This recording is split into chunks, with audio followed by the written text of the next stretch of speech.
on your neck. And I expect to make the bucks to heck with a travel's tech. But if a Vic stuck in there because, you know, like, I'm saying, I'm mentioning John Guy. Corona, Queens was crazy, man. There was like one. Hollywood thought this secret would be buried forever. Kool G Rap, the black soul of East Coast hip-hop. A legend openly praised by Nas, Jay-Z, and Biggie. But behind those blinding lights, there existed dark secrets that left the entire world stunned. For 3 decades, the question has hung in the air. Did Hollywood push Kool G Rap aside because he was too hard to manage? Because he got entangled in the legal system and nearly went to prison simply because his skin was too dark? Or because he dared to stand against a hidden system deeply rooted in racial prejudice? In the end, Kool G Rap broke his silence. And what he revealed not only shed light on his own life tragedy, but also exposed the brutal underbelly of Hollywood. Do not look away, because what is about to be revealed will make you understand why Hollywood never wanted you to say this name out loud again. Kool G Rap, from the streets of Corona to a hip-hop legend. Nathaniel Thomas Wilson, known to the world as Kool G Rap, was born on July 20th, 1968 in Corona, Queens, New York, and remains one of the most important, yet most overlooked figures in the history of modern hip-hop. Kool G Rap grew up on the unforgiving streets of Corona, a sharply divided neighborhood, where African Americans and Hispanics rarely mixed, each community living in its own world. What surrounded him were not inspirational stories, but drug dealers. Brutal murders reminiscent of Al Capone-era Chicago, unfolding right on the crowded streets of New York, where open robberies, prison hustlers, and even killers were part of daily life. Yet that same neighborhood was once home to Louis Armstrong and Malcolm X, a paradox that made Corona both a furnace of violence and a cradle of icons. His first encounter with hip-hop came at the age of 9. He went to a nearby park with friends where he saw a DJ, massive speakers, and someone holding a mic. He was instantly drawn to it.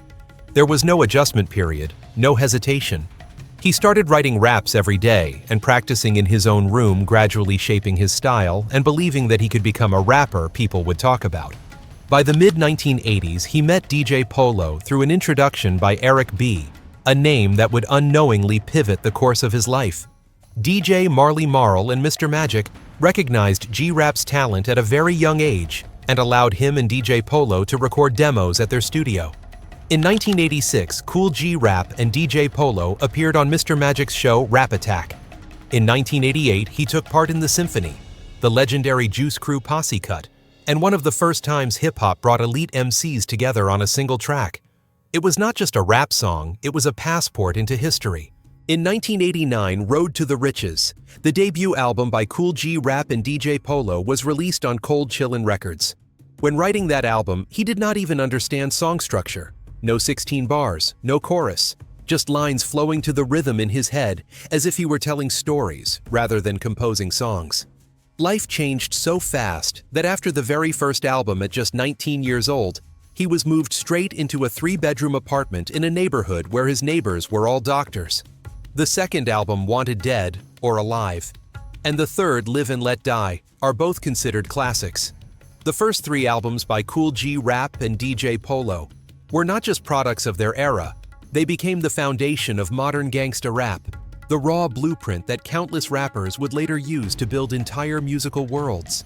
But even as he stood at the peak of his creative growth, the industry began to stand in his way. The first Wounds label, politics. If you did not know Live and Let Die, if released at the right time and fully supported, could very well have triggered a cultural explosion on par with Nas's Illmatic, not in terms of popularity, but in the level of influence it was capable of unleashing.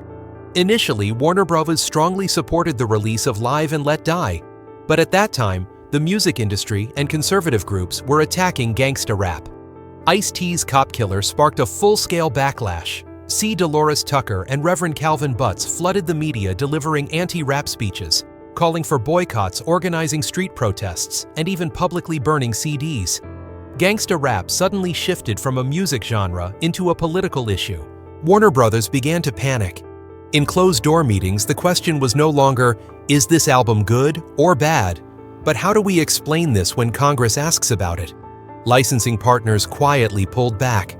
Support faded step by step. Eventually, Kool G Records was forced to release Live and Let Die on its own. The album was delayed more than 2 years compared to its predecessor. And when it finally arrived, there was no major campaign, no Warner Brothers promotional machine behind it, just an album existing in a half-obscured state. That outcome can be explained by 3 reasons. The first was marketing and promotion. Kool G Rap was not an easily packaged rapper. It did not come naturally to him the way it did for LL Cool J, Nas, Jay-Z, Eric B, and Rakim, or West Coast artists like Eazy-E, N.W.A., Ice Cube, and Snoop Dogg. These names either had easily consumable images or major labels willing to fully exploit them. Ice Cube is the clearest example. He was a gangster rapper who also delivered platinum albums, long-lasting hits, and successfully expanded into film as an actor and producer. His entertainment value went far beyond music alone, something Kool G Rap never had. The second reason was the lack of major hit singles. Looking at Kool G Rap's career, it becomes clear that compared to his peers from 1989 through the 1990s, he did not possess the same kind of mainstream hits. Throughout his entire career, only one song entered the Billboard Hot 100 Fast Life featuring Nas. The song peaked at 74, and Nas's role in boosting its popularity is undeniable. Kool G Rap himself has admitted that his raps were not written to chase money or fame, but to prove that in terms of technique and mastery, very few could stand on his level. The third reason was the shift of the times working against him. By the mid to late 1990s, rap entered a phase of explosive growth surpassing both country and rock to become mainstream culture, largely driven by names like Jay-Z, and to the frustration of many Sean Combs and Bad Boy records. In that wave, voices that were too cold, too real, and unwilling to compromise were quietly pushed to the margins without any official announcement. The Rawkus Records disaster. A journey toward guilt. In 1993, after disputes over album artwork, Kool G Rap split from DJ Polo to pursue a solo career. By 2000, Kool G Rap received 3 separate recording contract offers. One of them was Rawkus Records, then regarded as the most respected underground label. Rawkus represented lyricism, exactly what Kool G Rap had always stood for. Without much thought, he chose Rawkus Records for $1,500,000. That number was big enough to create expectations not just for him, but for everyone who had followed him from the beginning. Nas and Mobb Deep, also from Queens, had risen to superstar status. The lingering question was why Kool G Rap could not be next. And the answer, ironically, did not lie in skill or street reputation, but in how Rawkus perceived him. According to producer Mike Herron, Kool G Rap entered this phase with a clear plan. He appeared frequently on recordings nearly 30 times in less than 2 years. Younger rappers constantly invited him to feature because they viewed him as the standard. But the one mistake, according to Herron, was signing with Rawkus. The label did not know what to do with an artist whose identity was already fully formed. They wanted him to change to be more sellable. The problem was that Kool G Rap did not walk into the studio to become a different version of himself. Tension began almost immediately. Producers who had helped create Roots of Evil like Dr. Butcher and CJ Moore were pushed aside by Rawkus A&R, who claimed they needed bigger names. Meanwhile, those actually making the music watched decisions being made by people who barely understood the creative process. A sense of being dismissed slowly spread through the studio. Rawkus also sent Kool G Rap to Virginia to work with the Neptunes, who were extremely hot at the time after the success of Super Thug. Pharrell showed admiration and confidence, but after hearing just one beat, G-Rap knew it was not for him. He wanted to bring Kool G Rap into the Neptunes' world, not be forced into theirs. When Pharrell was unwilling to explore another direction, Kool G Rap left driving hundreds of miles back home, with the feeling that he had been completely misunderstood.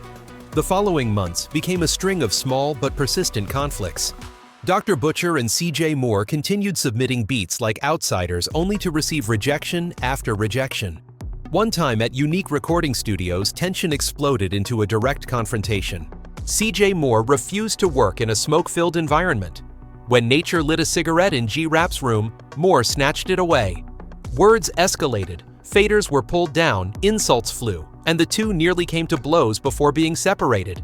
They reconciled, but the crack had already formed.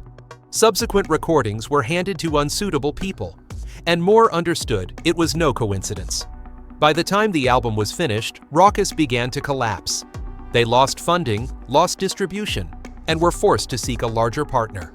Under the contract, Kool G Rap could not release the album independently and had to wait for Rawkus to restructure its deal with a major label.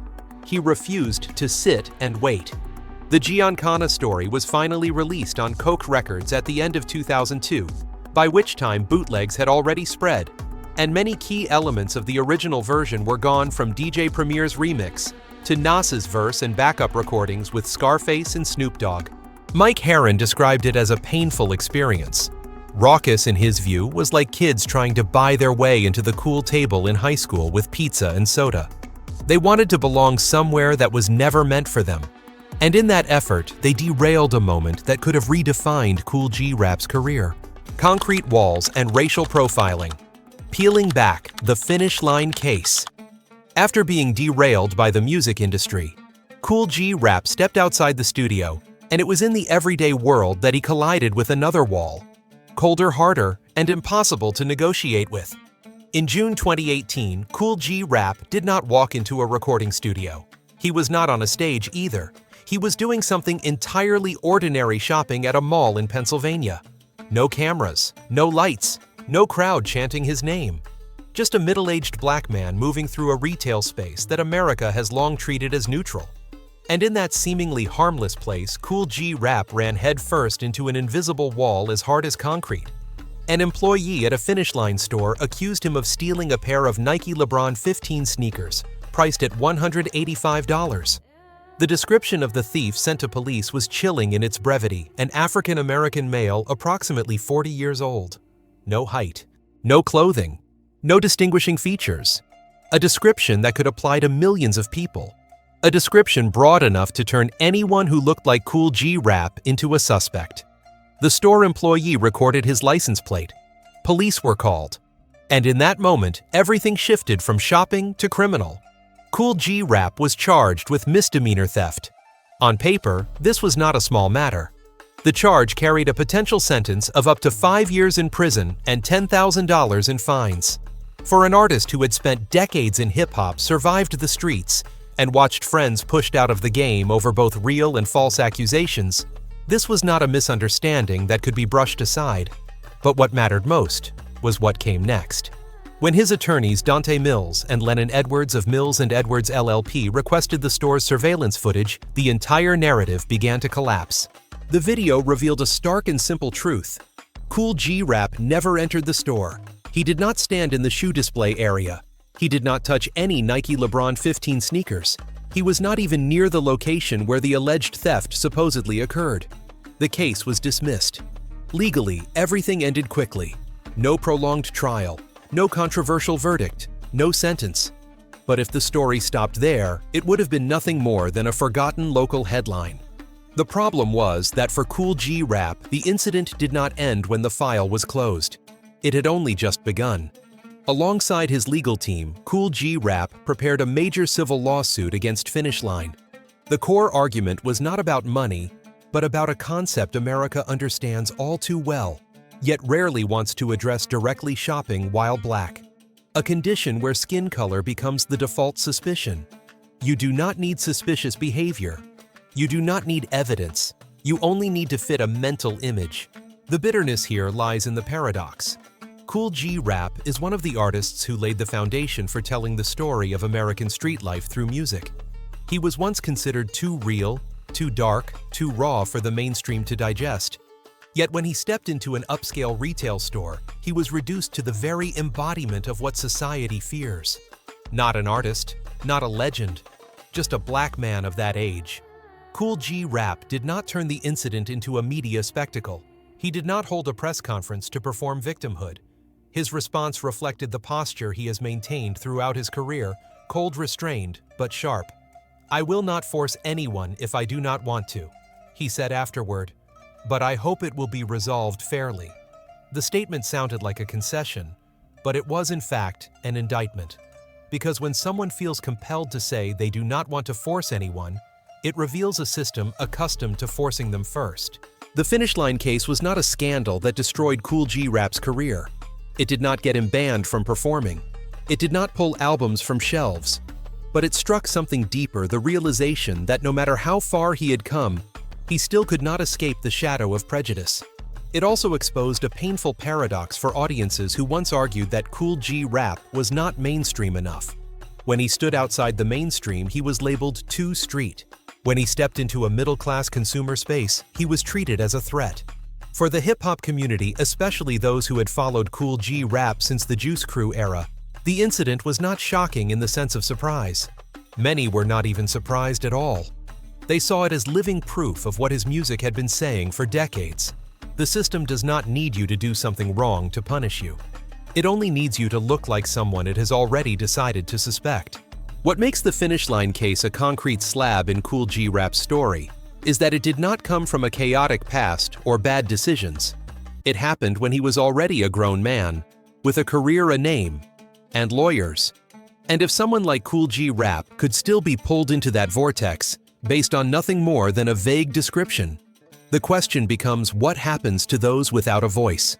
In a career filled with moments stalled by the industry raucous or shifting market tides, the Finish Line case carries a different meaning. It does not ask why Kool G Rap did not become a superstar. It asks a far more uncomfortable question: how many doors were closed to him, not because of his music, but because of how society looks at a black man carrying his own history. The rumor cloud. The things people whisper but never prove. There are things that never appear in court records. No indictments, no verdicts, no official reports strong enough to seal them as fact. Yet they cling to an artist like dirt on a coat, persistent enough that people begin to confuse heard about with truth. For Kool G Rap, that fog did not come from a scandal backed by clear legal evidence. It came from rumors repeated long enough to create suspicion. And suspicion is always cheaper than truth. Among the most controversial stories are passages originating from the memoirs of Karine Steffens.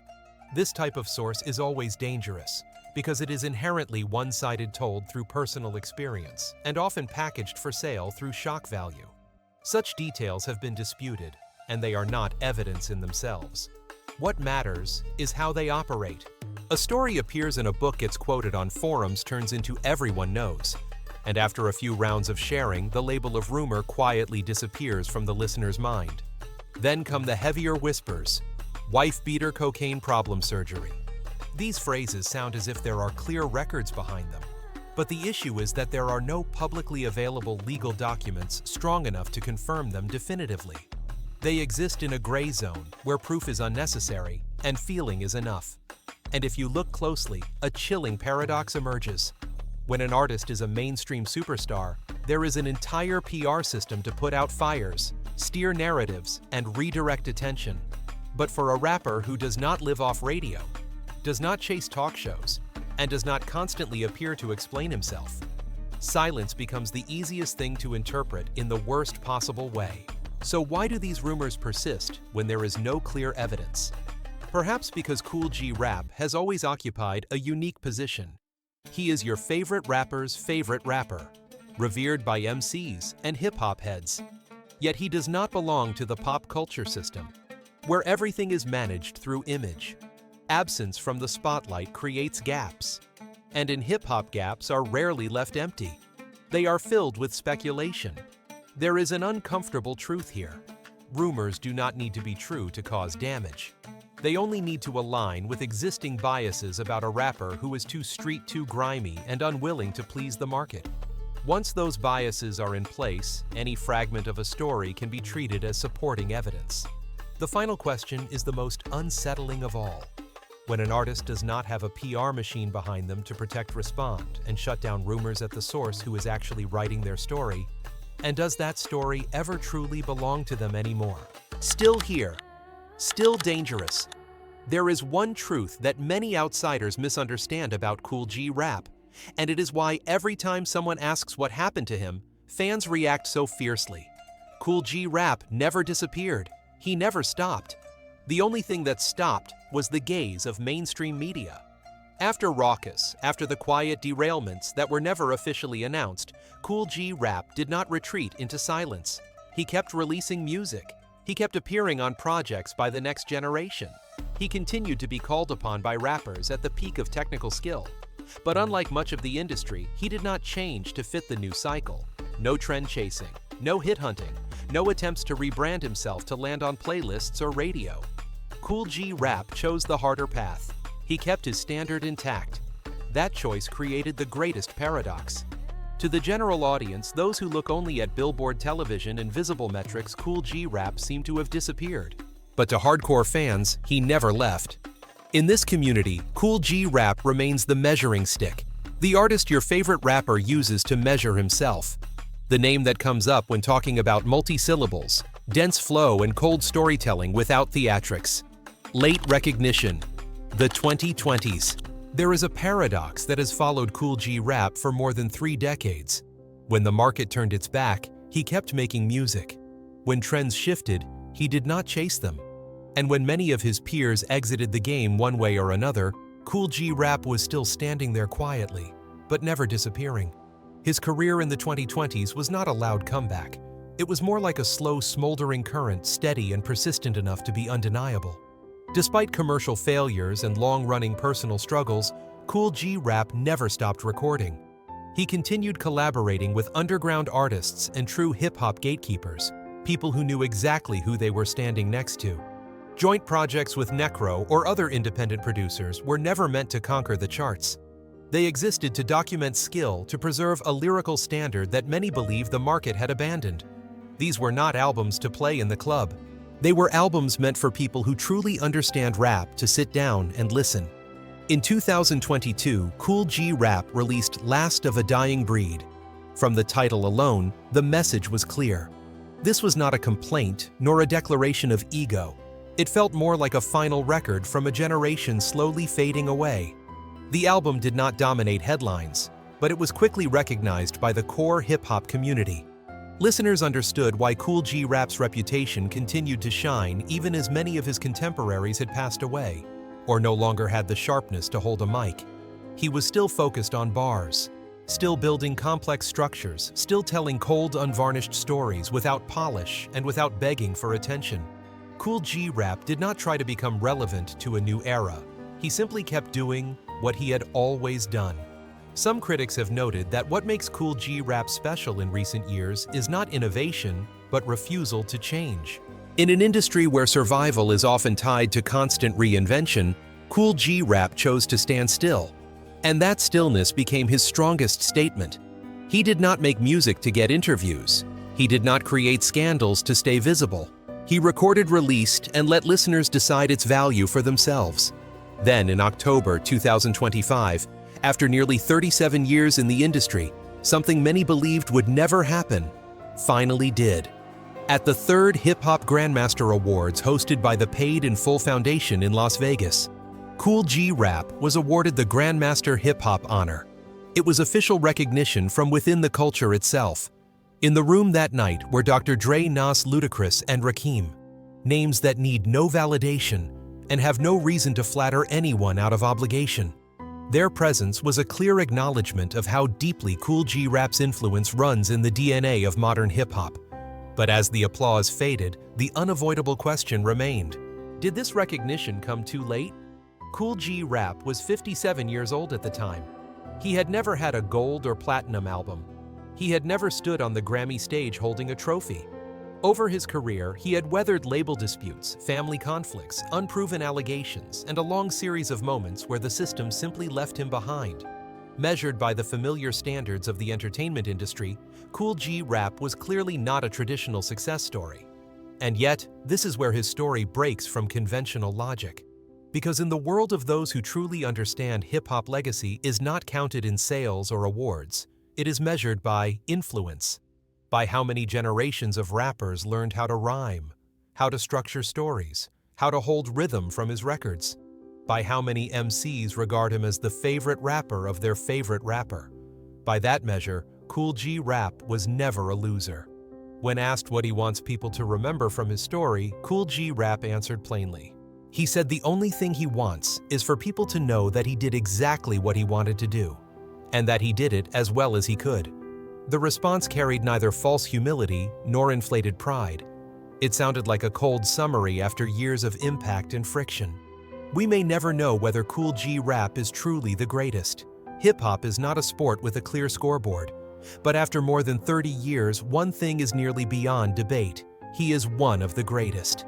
And that late recognition, even if delayed, finally placed the period exactly where it belongs on a legacy that time has proven impossible to erase. This is also why the word stunted became a flashpoint. For Kool G Rap fans, it is not just historically wrong, it is an insult to logic. How do you call an artist stalled when he continues to release music, collaborate, and earn respect from those who truly understand rap? The issue is not that Kool G Rap failed to evolve. The issue is that he did not evolve in the direction the media wanted to tell. Across countless comments, the same insight repeats. He found his lane and stayed in it. Kool G Rap found his lane, and he did not turn. In an industry where constant reinvention is treated as survival, he chose consistency. And that consistency, ironically, is what pushed him out of the mainstream narrative. Another insight is even more blunt. Technical rappers were never meant for the mainstream. Rappers who prioritize technique, structure, and complexity were never designed to soundtrack commercials or dance floors. Kool G Rap belongs to that lineage, and he accepted the cost that came with it. This is the part history rarely tells. Not because it is unimportant, but because it does not fit the familiar storytelling formula. There is no spectacular fall, no triumphant comeback, just an artist who keeps working while the camera points somewhere else. And perhaps that is what is truly dangerous. Not that Kool G Rap disappeared, but that a standard can exist for decades even while the industry pretends it is no longer there. All data, analysis, and commentary in this video are presented based on information available at the time of production. The content is subject to change over time and should not be considered a definitive forecast. There is still so much more to explore: stories of resilience, legacy, and truth. Feel free to dive into some of our top recommended videos now appearing on your screen.